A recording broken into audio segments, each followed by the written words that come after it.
Assalamualaikum warahmatullahi wabarakatuh. Kami dari kelompok 4 yang beranggotakan 1. Maulia Mutmainah Karenina NIM 141-19002. Yang kedua, Umi Sekarwangi NIM 141-19003. Yang ketiga, ada Husnaini NIM 141-19005. Yang keempat, Katrin Milenia Pangau NIM 141-19009. Dan yang kelima, Meliana NIM 141-19304.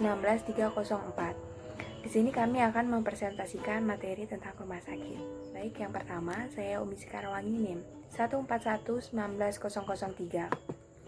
Pengertian rumah sakit. Rumah sakit merupakan sebuah institusi perawatan dan kesehatan profesional yang pelayanannya disediakan ahli kesehatan seperti dokter, perawat, dan tenaga ahli medis kesehatan lainnya. Selanjutnya, visi rumah sakit. Visi merupakan gambaran mengenai keadaan lembaga di masa depan yang berpijak dari masa sekarang. Dalam visi terdapat dasar logika atau nalar dan naluri yang digunakan secara bersama-sama. Visi harus mempunyai nalar dan memberi ilham bagi seluruh pihak terkait. Setiap visi dari rumah sakit berbeda-beda. Contoh visi salah satu rumah sakit yaitu Rumah Sakit Pertamina Balikpapan. Visinya yaitu menjadi penyelenggaraan layanan kesehatan yang prima, terpercaya, serta memiliki keunggulan kompetitif yang berkelanjutan di Kalimantan Timur. Selanjutnya, misi rumah sakit. Misi dapat menggambarkan tugas, cakupan, tindakan yang dilakukan, kelompok masyarakat yang dilayaninya, penggunaan yang harus dipuaskan, dan nilainya. Perincian misi mencakup pernyataan mengenai tujuan yang akan dicapai oleh lembaga. Setiap misi dari rumah sakit pun berbeda-beda. Contoh misi salah satu rumah sakit yaitu Rumah Sakit Pertamina Balikpapan, yaitu misi 1. Memberikan layanan kesehatan yang berorientasi kepada keselamatan pasien, kepuasan pelanggan, dan ramah lingkungan. Yang kedua, menyiapkan fasilitas pemeriksaan penunjang medis sesuai dengan perkembangan ilmu pengetahuan dan profesi kedokteran terkini. Yang ketiga, memberikan layanan kesehatan dengan budaya La Prima, yang berarti layanan dan bernuansa 4S, senyum, sapa, sopan, dan sabar. Yang keempat, senantiasa meningkatkan kemampuan profesional, kompetensi, serta budaya kerja kepada seluruh pekerja. Perkenalkan, nama saya Katrin Milenia Pangau, NIM 141-19009. Pada hari ini saya akan melanjutkan materi mengenai tujuan dari rumah sakit. Yang pertama, memiliki tujuan menyelenggarakan pelayanan pengobatan dan pemulihan kesehatan sesuai dengan standar pelayanan rumah sakit. Yang kedua, melaksanakan upaya pelayanan kesehatan secara berdaya guna dan berhasil guna dengan mengutamakan penyembuhan dan pemulihan yang dilaksanakan secara serasi dan terpadu dengan meningkatkan dan mencegah serta pelaksanaan upaya rujukan. Yang ketiga, memelihara dan meningkatkan kesehatan perorangan melalui pelayanan kesehatan yang paripurna tingkat kedua dan tingkat ketiga sesuai dengan kebutuhan medis. Yang keempat, menyelenggarakan penelitian dan pengembangan serta penampisan teknologi bidang kesehatan dalam rangka meningkatkan pelayanan kesehatan dengan memperhatikan etika ilmu pengetahuan bidang kesehatan. Selanjutnya, saya akan menjelaskan mengenai kewajiban yang dimiliki oleh rumah sakit.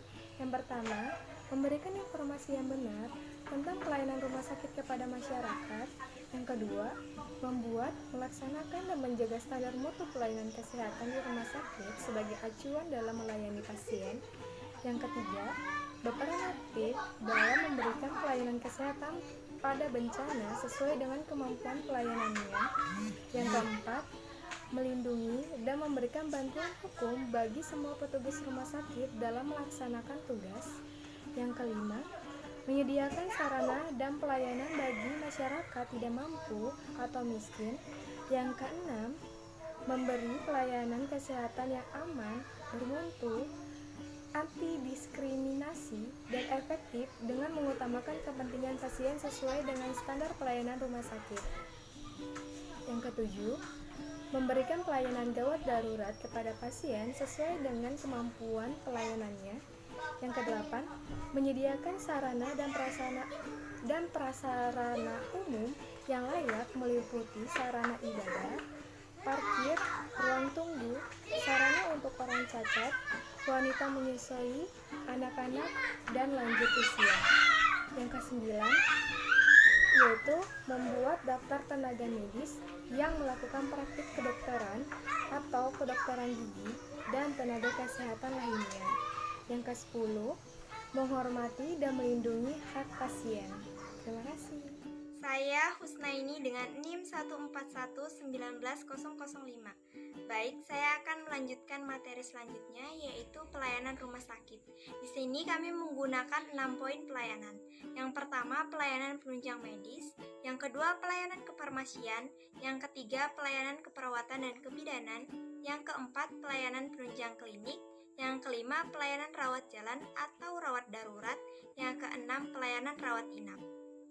Baik, saya akan menjelaskan struktur organisasi. Yang pertama ada wadir medis, yang kedua ada komite keperawatan, yang ketiga ada manajer perawat. Di bawahnya ada staf mutu, kepala SDM, staf fasilitas, kepala jaga-jaga. Selanjutnya yang di bawahnya ada KA perawat IGD, KA perawat kamar operasi, KA perawat ICU atau NICU, KA perawat umum, KA perawat kebidanan, KA perawat anak, KA perawat perina, KA perawat kebidanan, KA perawat rawat jalan. Di sebelahnya ada wadir umum, manajer personalia, dan PP. Baik, saya akan melanjutkan materi selanjutnya, yaitu tipe-tipe rumah sakit. Yang pertama, rumah sakit tipe A. Rumah sakit kelas A adalah rumah sakit yang mampu memberikan pelayanan kedokteran spesialis dan subspesialis secara luas. Rumah sakit kelas A ditetapkan sebagai tempat pelayanan rumah sakit rujukan tertinggi atau Top Referral Hospital atau rumah sakit pusat. Yang kedua, rumah sakit tipe B. Rumah sakit kelas B adalah rumah sakit yang mampu memberikan pelayanan kedokteran spesialis luas dan subspesialis terbatas. Rumah sakit kelas B didirikan di setiap ibu kota provinsi, Provincial Hospital, yang menampung pelayanan rujukan dari rumah sakit kabupaten. Rumah sakit pendidikan yang tidak termasuk kelas A juga diklasifikasikan sebagai rumah sakit kelas B. Saya Maulia Mutmainah Karimina dengan NIM 1411902. Saya akan melanjutkan tentang materi tipe-tipe rumah sakit, yaitu yang ketiga, rumah sakit tipe C. Rumah sakit kelas C adalah rumah sakit yang mampu memberikan pelayanan kedokteran spesialis terbatas, yaitu pelayanan penyakit dalam, pelayanan bedah, pelayanan kesehatan anak, dan pelayanan kebidanan dan kandungan.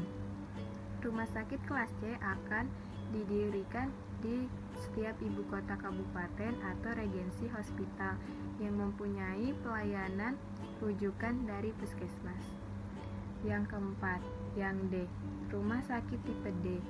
Rumah sakit kelas D adalah rumah sakit yang bersifat transisi karena pada suatu saat akan ditingkatkan menjadi rumah sakit kelas C.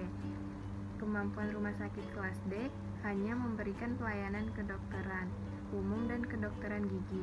Rumah sakit kelas D juga menampung pelayanan rujukan yang berasal dari puskesmas. Yang terakhir, rumah sakit tipe E, yaitu rumah sakit kelas E adalah rumah sakit khusus atau hospital spesial yang menyelenggarakan macam pelayanan kedokteran saja, misalnya rumah sakit kusta, rumah sakit paru, rumah sakit kanker, rumah sakit jantung, rumah sakit ibu dan anak, rumah sakit mulut dan gigi, dan sebagainya. Selanjutnya, rumah sakit pemerintah dan swasta. Rumah sakit pemerintah yaitu melayani hampir seluruh penyakit umum dan biasanya memiliki konsultasi perawat atau UGD yang siaga dan dijaga dokter selama 24 jam untuk mengatasi bahaya dalam waktu secepatnya dan memberikan pertolongan pertama pada pasien. Contohnya seperti Rumah Sakit Bayangkara Balikpapan, Rumah Sakit Pertamina, Rumah Sakit Gunung Malang Daerah, Rumah Sakit Kanujoso Jatiwibowo. Assalamualaikum warahmatullahi wabarakatuh. Perkenalkan, nama saya Meliana, NIM 141-19304. Saya akan melanjutkan penjelasan tentang rumah sakit umum dan swasta tentang pengertiannya, yaitu rumah sakit swasta merupakan rumah sakit yang dimiliki oleh perusahaan dengan tujuan keuntungan atau perusahaan nirlaba, dan swasta dibiayai melalui pembayaran untuk layanan medis oleh pasien itu sendiri, asuransi, atau oleh kedutaan asing.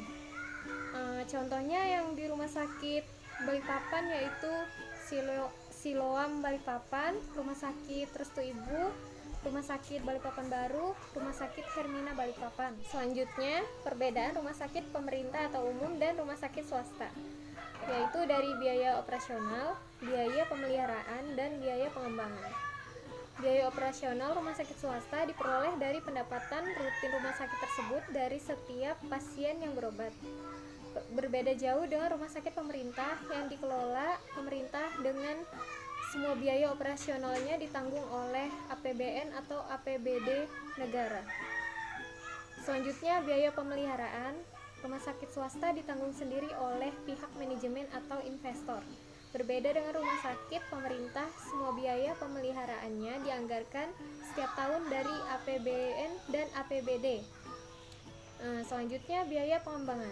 Rumah sakit swasta tidak mendapatkan dana subsidi rutin.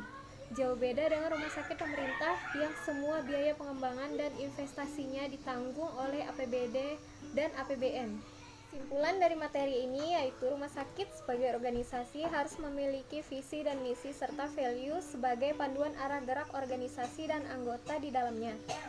Keselamatan pasien merupakan tujuan yang harus ditetapkan dan dicapai dalam upaya kolaborasi antar profesi kesehatan.